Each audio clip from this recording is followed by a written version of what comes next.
বুখারী শরীফের 660 নম্বর হাদিসের বর্ণনা। হাদিসটি হযরত আবু হুরায়রা রাদিয়াল্লাহু তাআলা আনহু থেকে বর্ণিত। আন নবী হুরায়রা রাদিয়াল্লাহু তাআলা আনহু আনিন নবী সাল্লাল্লাহু আলাইহি ওয়াসাল্লাম قال سبعة يظلهم الله في ظله يوم لا ظل إلا ظله। হযরত আবু হুরায়রা রাদিয়াল্লাহু তাআলা আনহু বলেন, নবী আকরাম সাল্লাল্লাহু আলাইহি ওয়াসাল্লাম বলেছেন, যেই দিন আল্লাহ তাআলার রহমতের ছায়া ব্যতীত আর কোনো ছায়া থাকবে না, সেই দিন 7 শ্রেণীর মানুষকে আল্লাহ রাব্বুল আলামিন তারা আরশের ছায়ার নিচে জায়গা দিবেন। কয় শ্রেণীর মানুষ মুসলমান? চিৎকার করে বলেন, কয় শ্রেণীর মানুষ? 7 শ্রেণীর মানুষকে আল্লাহ রাব্বুল আলামিন কিয়ামতের কঠিন ময়দানে তারা আরশের ছায়ার নিচে জায়গা দিবেন। সেই 7 শ্রেণীর মানুষ কারা? নবী আকরাম সাল্লাল্লাহু আলাইহি ওয়াসাল্লাম হাদিসে বলেন, 1 নাম্বার হলো আল ইমামুল আদিল, ন্যায়পরায়ণ শাসক, সমাজের ন্যায়পরায়ণ নেতা, ন্যায়পরায়ণ প্রধানমন্ত্রী, ন্যায়পরায়ণ চেয়ারম্যান, ন্যায়পরায়ণ মেম্বার, সমাজের ন্যায়পরায়ণ মাতবর, যারা কখনো বাতিলের উপর রায় দেয় না। সমাজের এমন বহু নেতা রয়েছে যারা টাকার জন্য সামান্য কিছু অর্থের লোভে বাতিলের উপর রায় দিয়ে দেয়। আল্লাহর নবী বলেন, ওই সকল শাসক নয় যারা বাতিলের উপর রায় দেয়, বরং ওই সকল শাসক যারা ন্যায়পরায়ণতার উপর অটল থাকে, সর্বদা হকের উপর অটল থেকে হকের উপর রায় দেয়, হকের পক্ষে কথা বলে। এমন ন্যায়পরায়ণ শাসককে কিয়ামতের কঠিন ময়দানে রব্বে কারীম তারা আরশের ছায়ার নিচে জায়গা দিবেন। 2 নাম্বার হলো, নবীজি হাদিসে বলেন, ওয়াশাবুন নাশাআ ফি ইবাদাতি রাব্বিহি, এমন যুবক যেই যুবক তার যৌবনকালকে আল্লাহ তাআলার ইবাদতে কাটিয়েছে। যুবক ভাইরা ভালো করে শুনবেন, যৌবনকাল এটা মহামূল্যবান এক কাল। যৌবনকালে আপনি যেই ইবাদতটা অতি সহজেই করতে পারতেছেন, বৃদ্ধকালে আপনার দ্বারা ওই ইবাদতটা অতি সহজে করা সম্ভব নয়। যৌবনকালের একটা ইবাদত বৃদ্ধকালের 80 বছরের ইবাদত থেকেও বেশি উত্তম। বলেন সুবহানাল্লাহ। যৌবনকালের একটা ইবাদত বৃদ্ধকালের 80 বছরের ইবাদতের থেকে উত্তম। কারণ বৃদ্ধকালে আপনার ইবাদতটা স্বয়ংসম্পূর্ণ হয় না। কিভাবে হয় না? বৃদ্ধকালে যখন আপনি ওযু ইস্তেঞ্জা করেন, তখন আপনার ইস্তেঞ্জার সময় অনেক ক্ষেত্রে দেখা যায় কাপড়ের ভিতরে ইস্তেঞ্জার ছিটা এসে যায়। অনেক সময় ওযুটা ভালোভাবে হয় না, অনেক সময় রুকু সিজদা ভালোভাবে আদায় করা যায় না। কিন্তু যৌবনকালে আপনি যেভাবে ইচ্ছা ইবাদতটা সেভাবেই করতে পারতেছেন। এই জন্যই নবীজি হাদিসে বলেন, কিয়ামতের কঠিন ময়দান, যেই দিন আল্লাহ তাআলার আরশের ছায়া ব্যতীত আর কোনো ছায়া থাকবে না, ওই কঠিন দিনে আল্লাহ রাব্বুল আলামিন যেই 7 শ্রেণীর মানুষকে তারা আরশের ছায়ার নিচে জায়গা দিবেন, তন্মধ্য থেকে 2য় শ্রেণীর মানুষ হলো ওই সকল যুবক যারা তার যৌবনকালকে আল্লাহ তাআলার ইবাদতের মধ্যে কাটিয়েছে। মুসলমান ভাইরারে আমার, 3 নাম্বার হলো 7টা শ্রেণীর বলার পর আমি আপনাদেরকে জিজ্ঞাসা করব, কোন 7 শ্রেণীর মানুষকে আল্লাহ রাব্বুল আলামিন তার আরশের ছায়ার নিচে জায়গা দিবেন। 3 নাম্বার, নবীজি হাদিসে বলেন, ওয়ারাজুলুন কলবুহু মুআল্লাকুন ফিল মাসাজিদ, এমন ব্যক্তি, ওয়ারাজুলুন কলবুহু মুআল্লাকুন ফিল মাসাজিদ, এমন ব্যক্তি যার অন্তরটা মসজিদের সাথে ঝুলন্ত থাকে, অর্থাৎ ব্যবসা বাণিজ্য করতেছে, আজান হয়ে গিয়েছে, মুয়াজ্জিন সাহেব আজান দিয়েছেন, আজান শোনার সাথে সাথে সে ব্যবসা বাণিজ্য বন্ধ করে দিয়ে মসজিদে নামাজ আদায় করার জন্য এসে গিয়েছে। আসার পর খুশুর সাথে নামাজ আদায় করে আস্তে ধীরে মসজিদ থেকে বের হয়েছে। আমাদের মতো মসজিদ থেকে বের হওয়ার জন্য তাড়াহুড়া করে নাই। আমরা তো মসজিদে এসে যত তাড়াতাড়ি পারি মসজিদ থেকে বের হওয়ার জন্য পাগল হয়ে যাই। এমন ব্যক্তি নয়, বরং যেই ব্যক্তি মসজিদে এসে সহজে বের হতে চায় না, মসজিদে বেশি সময় ব্যয় করে এমন ব্যক্তিকে কিয়ামতের কঠিন ময়দানে আল্লাহ রাব্বুল আলামিন তার আরশের ছায়ার নিচে জায়গা দিবেন। তিনটা বললাম, 4 নাম্বার হলো নবীজি হাদিসে বলেন ওয়ারাজুলানে তাহাব্বা ফিল্লাহি ইজতামা আলাইহি ওয়া তাফাররাকা আলাইহি। এমন দুই ব্যক্তি, যেই দুই ব্যক্তি পরস্পর একে অপরের সাথে সম্পর্ক রাখে একমাত্র আল্লাহ তাআলার সন্তুষ্টির জন্য, আবার একে অপরের থেকে পৃথক হয়ে যায় আল্লাহ তাআলার সন্তুষ্টির জন্য। আমার বন্ধু ইসলামের উপর অটল রয়েছে, নামাজ পড়ে হকের উপর অটল রয়েছে, আমার সাথে তার সম্পর্ক রয়েছে, কিন্তু বন্ধু যখন ইসলামের বিরুদ্ধে কোনো কথা বলবে, আল্লাহর নবীকে নিয়ে কটূক্তি করবে, তখন আমার বন্ধুর সাথে কোনো সম্পর্ক নাই।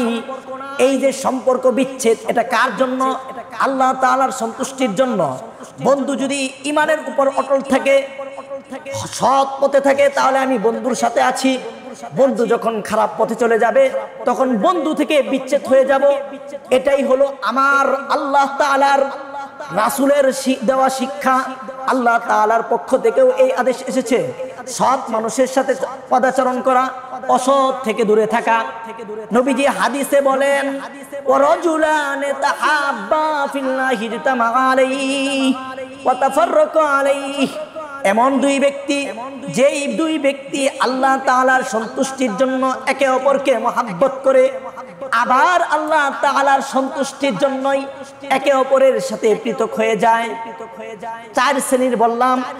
5 নাম্বার, যুবক ভাইয়েরা ভালো করে শুনবেন, 5 নাম্বার হলো ওই সকল লোকদেরকে আল্লাহ তাআলা কিয়ামতের কঠিন ময়দানে তার আরশের ছায়ার নিচে জায়গা দিবেন, যাদেরকে সুন্দরী রূপসী উচ্চবংশীয় নারী জিনাহের জন্য আহ্বান করেছে, কিন্তু সে আল্লাহ তাআলার ভয়ে জিনাহের কাজে লিপ্ত হয় নাই, প্রেমের অফার দিয়েছে।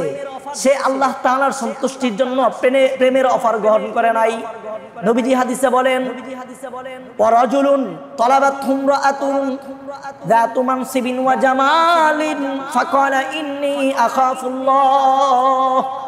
5 নাম্বার হলো এমন ব্যক্তি যাকে কোনো সুন্দরী রূপসী উচ্চবংশীয় নারী জিনাহের জন্য আহ্বান করে, প্রেমের অফার দেয়, অফার পাওয়া সত্ত্বেও সে বলে ফাকালা ইন্নী আখাফুল্লাহ, ফাকালা ইন্নী আখাফুল্লাহ। আমি একমাত্র আল্লাহকে ভয় করি, আল্লাহর ভয়ে সে এই গুনাহ থেকে বেঁচে থাকে। এমন ব্যক্তির জন্য আল্লাহ রাব্বুল আলামিন কিয়ামতের কঠিন ময়দানে তার আরশের ছায়ার নিচে জায়গা দিবেন। 5 শ্রেণীর বললাম। 6 নাম্বার, যারা দান সদকা করেন তারা এই 6 নাম্বারটা ভালো করে শুনবেন। আমাদের দান সদকার অবস্থা হলো, আমরা দান সদকা এমন ভাবে করি যে আমি 10,000 টাকা, আমি 15,000 টাকা, মানুষকে আমরা কিভাবে প্রকাশ করব এটা নিয়ে ব্যস্ত। 10,000 টাকা মসজিদে দিয়েছি, বাহিরে গিয়ে বলতেছিলাম আমি যে আমি তো মসজিদে 10,000 টাকা দিয়েছি। আমাদের অভ্যাস হলো এমন যে আমরা প্রকাশ করি, অথচ নবী আকরাম সাল্লাল্লাহু আলাইহি ওয়াসাল্লাম হাদিসে বলেন, আল্লাহ তাআলা পবিত্র কুরআনুল কারীমেও বলেন যে গোপনে দান করা। হ্যাঁ, প্রকাশ্যে দান করা যায় অন্যকে উৎসাহিত করার জন্য, কিন্তু আমরা তো অন্যকে উৎসাহিত করার জন্য প্রকাশ্যে দান করি না, বরং মানুষকে দেখানোর জন্য প্রকাশ্যে দান করে থাকি। নবীজি হাদিসে বলেন 6 নাম্বার হলো ওয়ারাজুলুন তাসাদ্দাকা, ওয়ারাজুলুন তাসাদ্দাকা। এমন ব্যক্তি, যেই ব্যক্তি দান করে, ওয়ারাজুলুন তাসাদ্দাকা আখফা হাত্তা লা তা'লামা ইয়ামিনুহু, হাত্তা লা তা'লামা ইয়ামিনুহু মা তুনফিকু শিমালুহু। এমন ব্যক্তি, যেই ব্যক্তি এমন গোপনে দান করে যে তার ডান হাত কি ব্যয় করেছে, কি খরচ করেছে, বাম হাত জানে না, এমন ব্যক্তিকে আল্লাহ রাব্বুল আলামিন কিয়ামতের কঠিন ময়দানে তার আরশের ছায়ার নিচে জায়গা দিবেন। সকলেই বলেন সুবহানাল্লাহ। মুহতারাম হাজরিন, 6টা বললাম। 7 নাম্বার, নবী আকরাম সাল্লাল্লাহু আলাইহি ওয়াসাল্লাম হাদিসে বলেন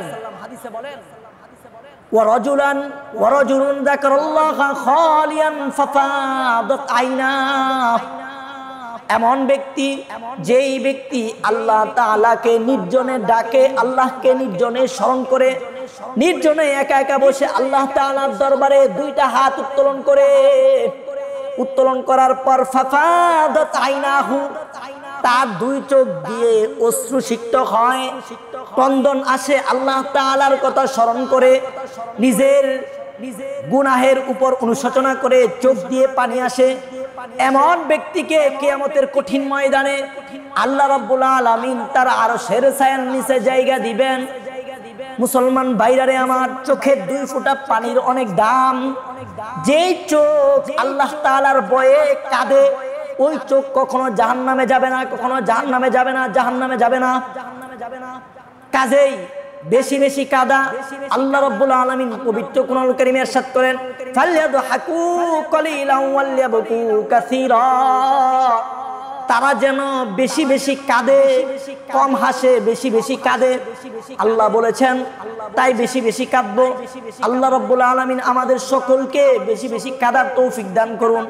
মুহতারাম হাজরিন, 7 শ্রেণীর মানুষের কথা বললাম, যে 7 শ্রেণীর মানুষকে আল্লাহ তাআলা কিয়ামতের কঠিন ময়দানে তার আরশের ছায়ার নিচে জায়গা দিবেন।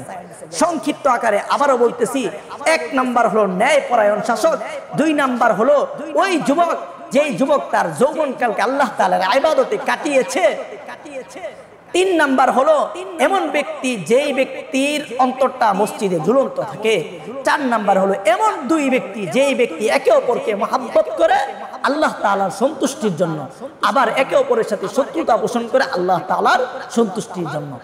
5 নাম্বার এমন ব্যক্তি যেই ব্যক্তিকে সুন্দরী, রূপসী, উচ্চ বংশীয় কোনো নারী গুনাহের জন্য আহ্বান করে, জিনাহের জন্য আহ্বান করে, সে বলে আল্লাহকে আমি ভয় করি। 6 নাম্বার হলো এমন ব্যক্তি যেই ব্যক্তি এমন গোপনে দান করে যে তার ডান হাত যা খরচ করেছে বাম হাত জানে না।